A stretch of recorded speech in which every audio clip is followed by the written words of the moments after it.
The Road to Oz. Chapter 6. The City of Beasts.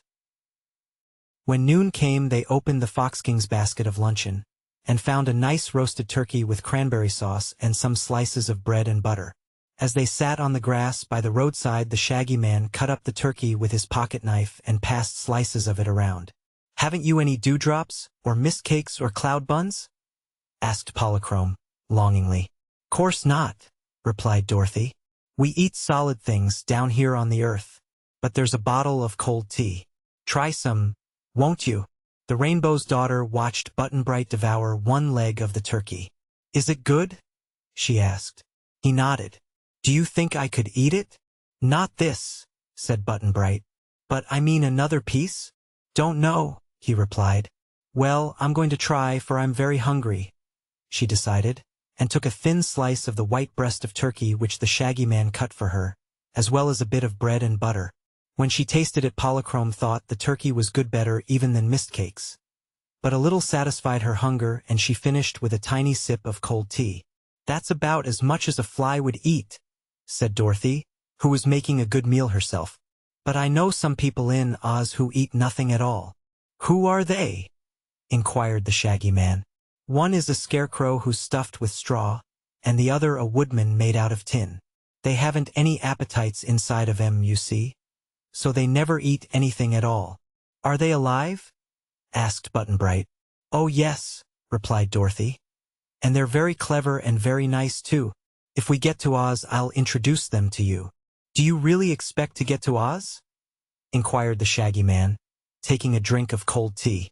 "I don't know just what to expect," answered the child seriously. "But I've noticed if I happen to get lost, I'm almost sure to come to the land of Oz in the end, somehow or other, so I may get there this time. But I can't promise, you know.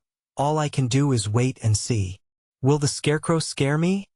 asked Button-Bright. "No, 'cause you're not a crow," she returned. "He has the loveliest smile you ever saw, only it's painted on and he can't help it." Luncheon being over, they started again upon their journey.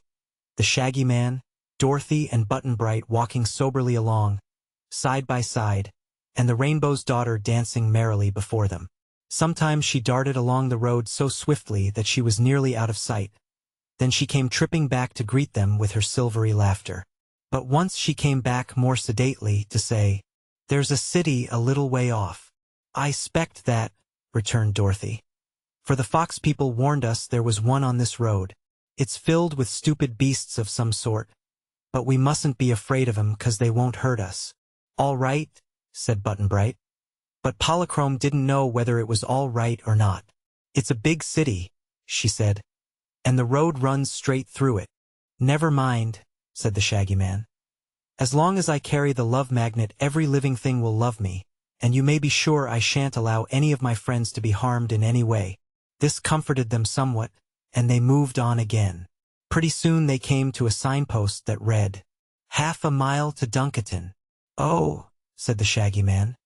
"If they're donkeys, we've nothing to fear at all." "They may kick," said Dorothy doubtfully.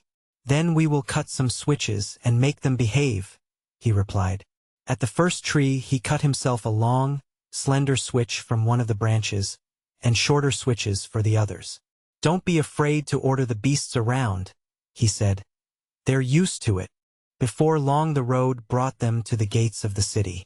There was a high wall all around, which had been whitewashed, and the gate just before our travelers was a mere opening in the wall, with no bars across it. No towers or steeples or domes showed above the enclosure, nor was any living thing to be seen as our friends drew near. Suddenly, as they were about to boldly enter through the opening, there arose a harsh clamor of sound that swelled and echoed on every side, until they were nearly deafened by the racket and had to put their fingers to their ears to keep the noise out. It was like the firing of many cannon, only there were no cannonballs or other missiles to be seen. It was like the rolling of mighty thunder, only not a cloud was in the sky. It was like the roar of countless breakers on a rugged seashore, only there was no sea or other water anywhere about. They hesitated to advance. But, as the noise did no harm, they entered through the whitewashed wall and quickly discovered the cause of the turmoil. Inside were suspended many sheets of tin or thin iron, and against these metal sheets a row of donkeys were pounding their heels with vicious kicks. The Shaggy Man ran up to the nearest donkey and gave the beast a sharp blow with his switch. "Stop that noise!" he shouted. And the donkey stopped kicking the metal sheet and turned its head to look with surprise at the Shaggy Man. He switched the next donkey and made him stop, and then the next, so that gradually the rattling of heels ceased and the awful noise subsided. The donkeys stood in a group and eyed the strangers with fear and trembling. "What do you mean by making such a racket?" asked the Shaggy Man sternly. "We were scaring away the foxes," said one of the donkeys meekly. "Usually they run fast enough when they hear the noise, which makes them afraid." "There are no foxes here," said the Shaggy Man. "I beg to differ with you." "There's one anyhow," replied the donkey, sitting upright on its haunches and waving a hoof toward Button-Bright. "We saw him coming and thought the whole army of foxes was marching to attack us." "Button-Bright isn't a fox," explained the Shaggy Man. "He's only wearing a fox head for a time, until he can get his own head back." "Oh, I see," remarked the donkey, waving its left ear reflectively. "I'm sorry we made such a mistake, and had all our work and worry for nothing." The other donkeys by this time were sitting up and examining the strangers with big, glassy eyes. They made a queer picture, indeed, for they wore wide, white collars around their necks, and the collars had many scallops and points. The gentleman donkeys wore high-pointed caps set between their great ears, and the lady donkeys wore sunbonnets with holes cut in the top for the ears to stick through. But they had no other clothing except their hairy skins, although many wore gold and silver bangles on their front wrists and bands of different metals on their rear ankles. When they were kicking they had braced themselves with their front legs, but now they all stood or sat upright on their hind legs and used their front ones as arms. Having no fingers or hands, the beasts were rather clumsy, as you may guess. But Dorothy was surprised to observe how many things they could do with their stiff, heavy hoofs. Some of the donkeys were white, some were brown or gray or black or spotted. But their hair was sleek and smooth, and their broad collars and caps gave them a neat, if whimsical, appearance. "This is a nice way to welcome visitors, I must say," remarked the Shaggy Man, in a reproachful tone. "Oh, we did not mean to be impolite," replied a gray donkey which had not spoken before. "But you were not expected, nor did you send in your visiting cards, as it is proper to do." "There is some truth in that," admitted the Shaggy Man. "But now you are informed that we are important and distinguished travelers, I trust you will accord us proper consideration." These big words delighted the donkeys, and made them bow to the Shaggy Man with great respect. Said the gray one, "You shall be taken before his great and glorious Majesty King Kickabrae, who will greet you as becomes your exalted stations." "That's right," answered Dorothy. "Take us to someone who knows something."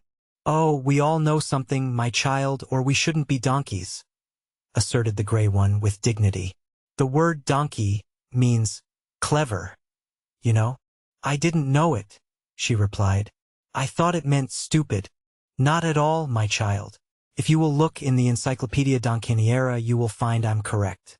But come, I will myself lead you before our splendid, exalted, and most intellectual ruler." All donkeys love big words, so it is no wonder the gray one used so many of them.